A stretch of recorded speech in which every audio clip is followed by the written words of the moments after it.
राधे राधे। मैं मोनिशा आपका बहुत बहुत स्वागत करती हूँ मेरे चैनल में स्पिरिचुअल अवेकनिंग विद मोनिशा। आपके लाइक्स, कमेंट्स और चैनल को सब्सक्राइब करने के लिए आपका बहुत बहुत धन्यवाद। इससे मुझे बहुत मोटिवेशन मिलता है कि मैं वीडियोस रेगुलरली बनाऊं एंड आपके स्पिरिचुअल अवेकनिंग जर्नी में आपको गाइड करती रहूं।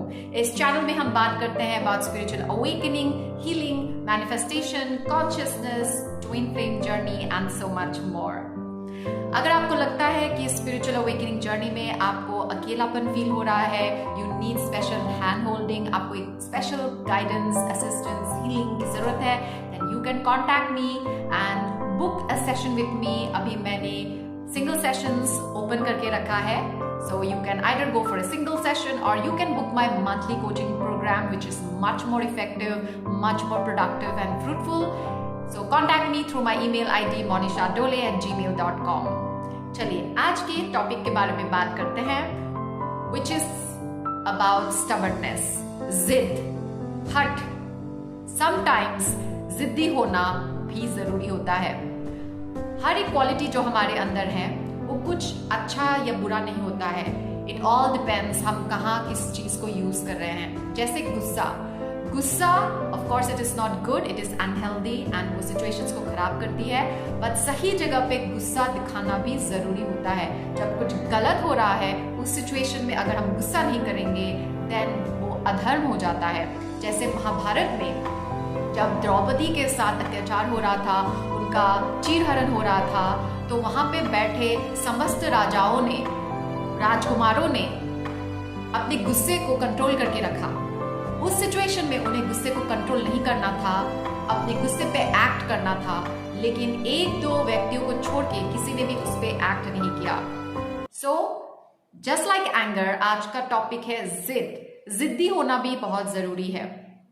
आप अपना हीलिंग वर्क कर रहे हो पर आपको लगता है कि कुछ चेंजेस ही नहीं आ रहे हैं, सेम पैटर्न्स बार बार रिपीट हो रहा है, आपके सर्कमस्टेंसेस ज्यादा जिद्दी लग रहे हैं, लेकिन आपको ये दिखाना है that you are the boss. आप अपनी लाइफ के बॉस हो। Definitely we have a creator, definitely हम भगवान को सरेंडर करते हैं, हमें सरेंडर करना चाहिए, बट हमें जिद्दी भी होना चाहिए।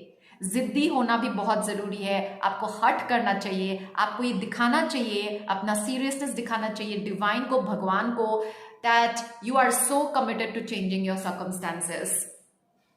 ठीक है, अगर आपको अपनी आर्थिक, अपने फाइनेंशियल सिचुएशन को बदलना है तो आपको एक जिद पकड़नी होगी, क्योंकि सर्कमस्टेंसेस आपके साथ खेल खेल सकते हैं। ये बात समझेगा कि ये जो हमारी लाइफ है, ये जो दुनिया है, वो एक माया है, एक इल्यूजन है। ये अलग अलग रूप में आपका टेस्ट लेती है, तो इस टेस्ट को समझना होगा। कभी कभी ऐसा लगता है कि हमको और हीलिंग की जरूरत है, हमें और एक मेडिटेशन करने की जरूरत है, हमें और एक कुछ नया टेक्निक सीखने की जरूरत है, हमको मेरा कोई ब्लॉक है, बिकॉज सिचुएशंस ऑपोजिट हो रहे हैं। You are trying to change your reality, you are trying to change your circumstances, but ऐसा लगता है nothing is working and there is something wrong with you. Nothing is wrong with you. कभी कभी परिस्थितियां जिद्दी इसलिए होती है ताकि आप जिद्दी बनो।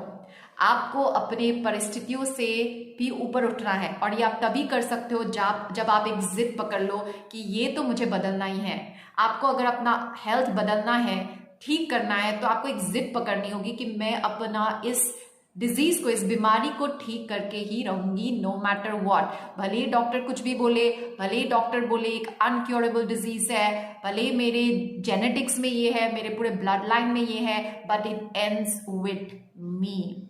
भले आपके पूरे खानदान में रिलेशनशिप्स का इशू है, बच्चे पैदा करने में इशू है, there are some kind of deformities, diseases, कोई दोष है, ये दोष है, you have to put an end to it. आपको ये बोलना पड़ेगा कि it ends with me, it ends with me. आपको एक जिद पकड़ना पड़ेगा, आपको सर्कमस्टेंसेस से भी ज्यादा जिद्दी होना पड़ेगा, एंड जिद्दी होना भी जरूरी है। ये जर्नी आपको जरूर सिखाएगी कि कैसे आपको जिद्दी होना है, क्योंकि आप अपने ऊपर काम करोगे, आप ये मेडिटेशन, वो मेडिटेशन, ये रिट्रीट, वो रिट्रीट, ये वीडियोस, वो वीडियोस, सब कुछ करोगे, एंड स्टिल सर्कमस्टेंसेस वही हो रहे हैं, वही पैटर्न्स बार बार रिपीट हो रहे हैं, एंड आपको लगेगा मेरे अंदर और ब्लॉक है।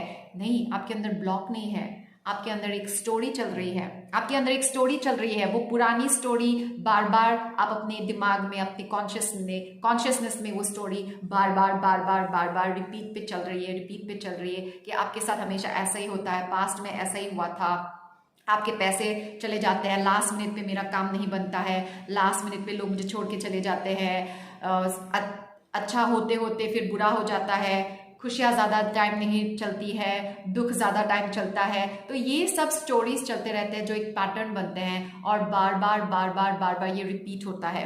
तो आप अपने ऊपर काम कर रहे हो तो भगवान भी तो आपका टेस्ट लेंगे ना कि आप अपने ऊपर कितना काम किया है, सच्ची में क्या आप वो इंसान बने हो जो आप बनने का कोशिश कर रहे हो।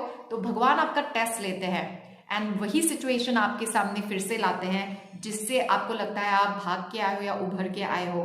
तो फिर से जब वो सिचुएशन आता है तो भगवान आपको टेस्ट करता है कि आप अभी कैसा रिएक्शन दोगे, आपका थॉट पैटर्न कैसा होगा, क्या इस बार आप इसको समझोगे, क्या आप एक पॉजिटिव थॉट क्रिएट कर पाओगे या फिर आप ट्रिगर होगे, आप डर जाओगे, आप फिर से ऐसे टिमिड और वीक होके रूम में अपने आप को लॉक कर दोगे और उस सिचुएशन से दूर भागोगे, चिल्लाओगे, गिड़गिड़ाओगे भगवान के सामने and you will become negative. तो वो सर्कमस्टेंसेस आप पे हंसेगी, माया आप पे हंसेंगी, ठीक है, माया आप पे हंसेंगी कि तुम तो कितनी वीक हो, तुमने तो मुझे पहचाना ही नहीं, गो तुमको और काम करने की जरूरत है, तब तक काम करते रहना, तब तक ये सर्कमस्टेंसेस नहीं बदलेगी जब तक तुम अपने ऊपर काम नहीं करोगे। एंड आपको लगेगा कि आपको और हीलिंग करने की ज़रूरत है, और मेडिटेशन करने की ज़रूरत है, 10 घंटे और मेडिटेशन करने की ज़रूरत है, लेकिन फिर आप बाहर निकलोगे फिर वही सिचुएशन होगा, क्योंकि आपको अपनी स्टोरी को बदलना है। आपको ये बोलना है कि ये एक भ्रम है, ये चला जाएगा, this is not permanent, this is temporary, ये सिचुएशन वैसा है नहीं, दिस इज चेंज, ये चेंज हो गया है, ये चेंज हो गया है, this situation is change, this situation is changed, this situation is change. और ये awareness, this kind of mindset तभी आती है जब आपने अपने ऊपर अच्छा खासा काम किया हुआ है, अपने सबकॉन्शियस पे काम किया हुआ है, जब आपके अंदर एक ठहराव आता है, एक स्टेबिलिटी आती है। इसलिए मैं चक्रा मेडिटेशन पे बहुत फोकस करती हूँ। जब आप चक्रा मेडिटेशन करते हो, अपने चक्रों पे काम करते हो, देन आपके अंदर एक ठहराव आता है और आपके अंदर एक विजडम आती है कि आप टेस्ट को समझो, आप माया को समझो।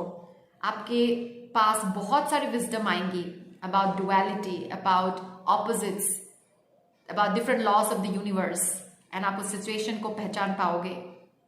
एंड आपको बार बार ये टेस्ट इसलिए लेते रहेंगे ताकि आपको चेक करें कि आप कितनी जिद्दी हो इस सर्कमस्टेंसेस को बदलने के लिए, या फिर आप गिव अप कर देते हो। If you give up you can give up. Give up करना बहुत ईजी होता है, एक्चुअली गिव अप करना भी ईजी नहीं होता है। सब कुछ लाइफ में हार्ड होता है, आपको अपना हार्ड चूज करना है।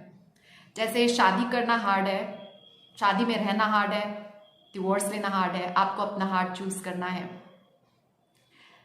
एक्सरसाइज करना हार्ड है, बट ओवरवेट होना, अनहेल्दी रहना भी हार्ड है, तो आपको अपना हार्ड चूज करना है। सो गिव अप करके एक सफोकेटिंग, एक फ्रस्ट्रेटिंग जिंदगी जीना हार्ड है, और परसिस्ट करना, स्टबर्न रह के, कीप डिसिप्लिन रह के, अपने माइंडसेट पे काम करना, अपने परिस्थितियों को बदलना, अपने ऊपर काम करना, वो भी हार्ड है। सो आपको अपना हार्ड को चूज करना है। एंड जब आप जिद पकड़ लोगे कि आपको अपनी परिस्थितियों को बदलना है, नो मैटर व्हाट, चाहे कुछ भी हो जाए, इस बार आप अपने आप को बदलोगे तो जरूर चीजें बदलती हैं। अगर आपके अंदर कोई एडिक्शन है, जैसे smoking, drinking, any other addiction can be A thought pattern. आपको एक टाइप की नेगेटिव थिंकिंग का एडिक्शन है, ये बहुतों के अंदर होता है, मोस्टली लोगों के अंदर वही एडिक्शन होता है। मेरे अंदर भी ये एडिक्शन बहुत है। मैं वो सब तो सब कुछ अल्कोहल, सिगरेट, ये सब तो मैं कुछ करती नहीं हूँ, but I also had a lot of negative addictive thought pattern. And ये इतना लॉन्ग टर्म से मैं बोले जा रही हूँ, सोचे जा रही हूँ कि it has become very stubborn, and वही मेरे रियलिटी में मैनिफेस्ट होता है, एंड बार बार मैनिफेस्ट होता है। तो मुझे रियलाइज हुआ कि अनलेस यू आर स्टबर्न, कि आपको ये बदलना ही है, और आप एकदम ढीठ बन के अपने थॉट पैटर्न को पकड़ के उसको चेंज करोगे, एक नई स्टोरी बार बार बार बार बार बार बार बार अपने माइंड में प्ले करते रहोगे, प्ले करते रहोगे, प्ले करते रहोगे, न्यू स्टोरी अपने बारे में, अपने लाइफ के बारे में एक न्यू डिजायरेबल स्टोरी बोलते रहोगे तो वो सच हो जाएगा। जैसे एक झूठ को आप 50,000 बार बोलते रहोगे तो वो सच हो जाता है। This is the power of your words. तो आपको ढीठ की तरह एक नए स्टोरी को बार बार बार बार बार बार बार बार बोलते रहना है, बोलते रहना है, बोलते रहना है, तब तक बोलते रहना है जब तक परिस्थितियां नहीं बदलती है। आपको ढीठ बने रहना है। You have to be stubborn. अगर आपको खुश रहना है लाइफ में तो आपको ढीठ बन के खुश रहना है, चाहे परिस्थितियां कैसी भी हो। परिस्थितियां चाहे नेगेटिव हो, आग लगे बस्ती में राम अपनी मस्ती में, आपको वैसा एटीट्यूड रखना है। एंड ढीठ बन के you have to tell yourself that I am happy, I am happy, I am happy, I am happy, I am happy. मैं बहुत खुश हूँ, पागलों की तरह। कभी कभी हमें पागल भी बनना पड़ेगा, क्योंकि आप एक भक्त हो। तो भक्ति में थोड़ा पागलपन भी सिखाते हैं। भगवान के दर्शन करने हैं तो आपको पागलों जैसा काम भी करना पड़ेगा, क्योंकि नॉर्मल लोगों के साथ मिराकुलस चीजें नहीं होती है, एक्स्ट्रा ऑर्डिनरी चीजें नहीं होती है। तो मैनिफेस्टेशन में भी यही सिखाते हैं। मैनिफेस्टेशन और भक्ति, I think it is the same thing for me. एक अच्छा भक्त ही अच्छा मैनिफेस्टर बन सकता है। तो मैनिफेस्टेशन के लिए, भक्ति के लिए आपको थोड़ा पागलपन दिखाना जरूरी है। तो आप अगर पागलों की तरह खुद को बोलते रहोगे that I am happy, I am happy, I am happy, I am happy, यही आपकी सच्चाई बन जाएगी, यही आपकी रियलिटी बन जाएगी। ठीक है? सिर्फ हैप्पीनेस ही नहीं, कोई भी और चीज़ हो, जब आप उसको 50,000 बार रिपीटेडली बोलते रहोगे ढीठ की तरह, वही आपकी रियलिटी में मैनिफेस्ट होगी। तो यही मेरा मैसेज है आपके लिए। बी स्टबर्न होकर अपना इनर वर्क करते रहिए और अपनी परिस्थितियों को पकड़ लीजिए। ये संकल्प ले लीजिए कि आप अपनी परिस्थितियों को बदल के ही रहोगे and you will get what you want. Okay, तो अपना ध्यान रखिए, खुश रहिए, इनर वर्क करते रहिए, दिल से बोलिए जय श्री राम, राधे राधे।